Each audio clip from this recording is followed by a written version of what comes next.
Francisco Ignacio Madero González, 30 de octubre de 1873, 22 de febrero de 1913. Nace en la hacienda El Rosario en Parras de la Fuente, Coahuila, hijo de Francisco Madero Hernández y Mercedes González Treviño. De familia acaudalada, muchos años confundido su apellido como Indalecio, pero en realidad era Ignacio. Educado en casa con profesores particulares hasta los 12 años. Estudió en el Colegio Jesuita de San Juan Apomuceno, Saltillo. Estudió en Estados Unidos y Francia, agricultura y mercadotecnia. Tuvo interés en los estudios filosóficos y espiritistas, siendo el primer comentador mexicano del libro Bhagavad Gita.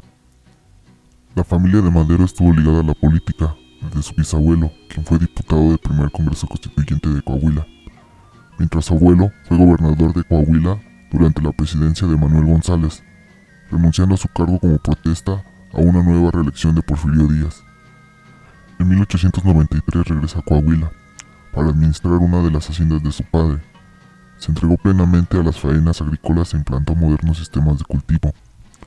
En 1900 publicó sobre el tema un folleto en que propuso la construcción de una represa en previso de la sequía.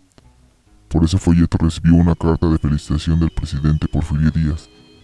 Se casa con Sara Pérez Romero, funda el Partido Democrático Independiente, que se oponía a la reelección del gobernador de Coahuila, Miguel Cárdenas, en 1904. Las diferencias ideológicas con Ricardo Flores Magón influyen en Madero, tanto que decide retirar su apoyo económico al periódico Regeneración, de crítica al gobierno porfirista.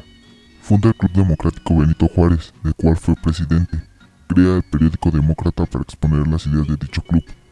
Financiaba estudios a jóvenes, a quienes mandaba estudiar al extranjero, fundando una escuela de comercio. La publicación de su libro La sucesión presidencial en 1910 alcanza tal éxito y el auge es tan grande que mucha gente lo ve como un orador espectacular. Viajó a la Ciudad de México y junto con Roque Estrada, José Vasconcelos y otros, fundó el Centro Antirreeleccionista de México. En 1909 funda el Partido Nacional Antirreeleccionista, oponiéndose a Porfirio, su continua reelección y la farsa del falso gobierno de Manuel González. Fue elegido candidato a la presidencia por dicho partido, alcanzando un alto nivel de popularidad en las elecciones de 1910. Desarrolló una valerosa campaña en toda la República, que le atrajo numerosos partidarios. Junto con Palavicini y Luis Cabrera recorren gran parte de la República y funda clubes donde imparte sus ideas políticas.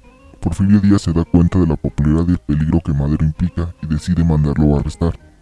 Fue capturado en Monterrey, luego fue llevado a San Luis, donde es encarcelado bajo los cargos de rebelión al Estado y ultraje a las autoridades, donde se fuga. El 20 de noviembre de 1910, en Piedras Negras, Coahuila, decide comenzar una revolución en contra del porfirismo, misma que carece de fuerza. Va a la ciudad de Juárez, Chihuahua, para cumplir su objetivo. Logra escapar del asedio mexicano y va hacia Estados Unidos. En San Antonio, Texas, promulga el Plan de San Luis, llamando al pueblo al levantamiento armado, con el lema: sufragio efectivo, no reelección. Pronto la rebelión comienza a crecer. Por parte de la lucha inicia en Puebla por Aquiles Cerdán, seguido de Pascual Orozco y Francisco Villa. Asiste a la toma de Ciudad Juárez. El gobierno porfirista empieza negociaciones. Con la ayuda de importantes aliados, la mayoría campesinos, entre ellos villistas, zapatistas e importantes demócratas, derrotan a Porfirio Díaz y este huye del país en 1911. Madero lanza su candidatura en el interinato de Francisco León de la Barra.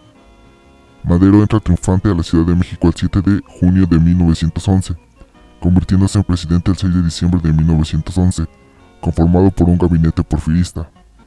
Los primeros meses del gobierno de Madero es asediado por el incumplimiento de las demandas guerrilleras del sur, y el 28 de noviembre de 1911, Zapata lanza el Plan de Ayala, desconociendo así el gobierno de Madero.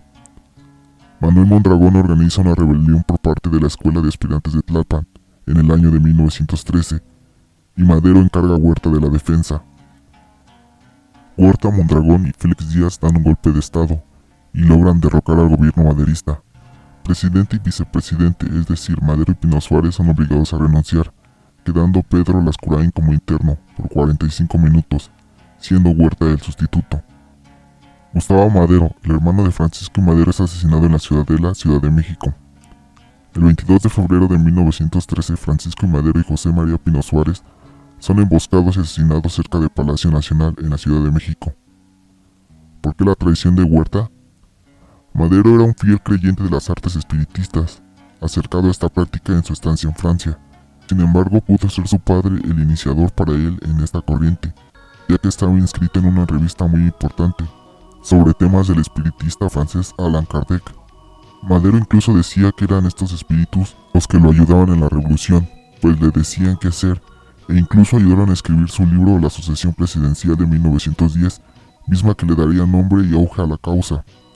Se dice que Huerta estuviera harto de esta práctica, pues lo considera una persona que había perdido la cordura. Lo único cierto es el gran misterio que rodea su muerte.